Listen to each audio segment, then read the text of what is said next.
Michael, super easy in the sprint. He's had a nice bit of time to acclimatise here. How's he settled in your eye?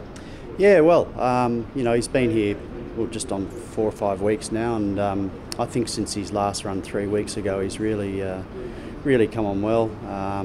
He had a nice gallop this morning in pretty trying conditions because of the driving rain and that. But I was happy with how he went, and probably more importantly, Joe Moreira, who knows him very well, was very happy. So we're pretty much all the work's done now for Sunday, and hopefully we can run well.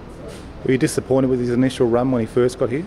I wouldn't say disappointed. I think once we sort of were able to sit down and have a look at sort of what took place, and losing a front shoe mid-race certainly didn't help matters.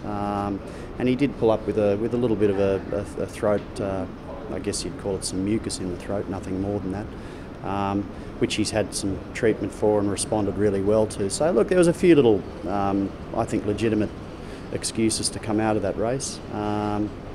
I think he's going into the race physically in as good a condition as he can this time, and really probably gets down to a matter of how he measures up against the really good ones.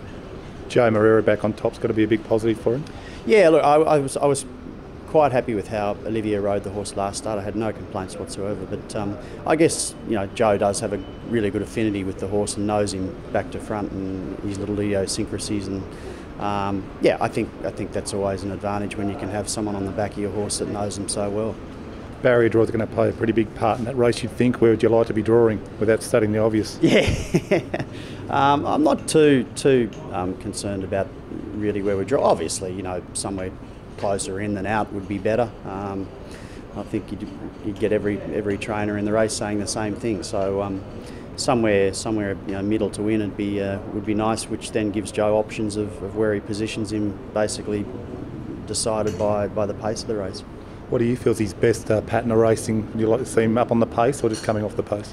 I think if they were to run along at a fairly solid clip like they did last start, then maybe a little bit further back.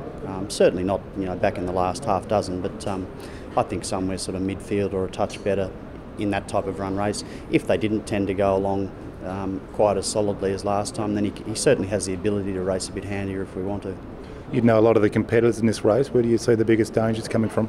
Look, I think obviously Lucky 9, he was very impressive here 3 weeks ago, and he's trained here, it's his home turf. I think he's obviously the one to beat, and I've got a really healthy respect for Siren. I think what she's done back in Australia has been fantastic, and perhaps one of the Japanese horses. I thought he was very impressive, the winner of the Sprinter Stakes 6 weeks ago, and I think they usually travel pretty well, the Japanese horses. So look, there's a number of chances, but if I had to pick a few, they'd probably be the ones.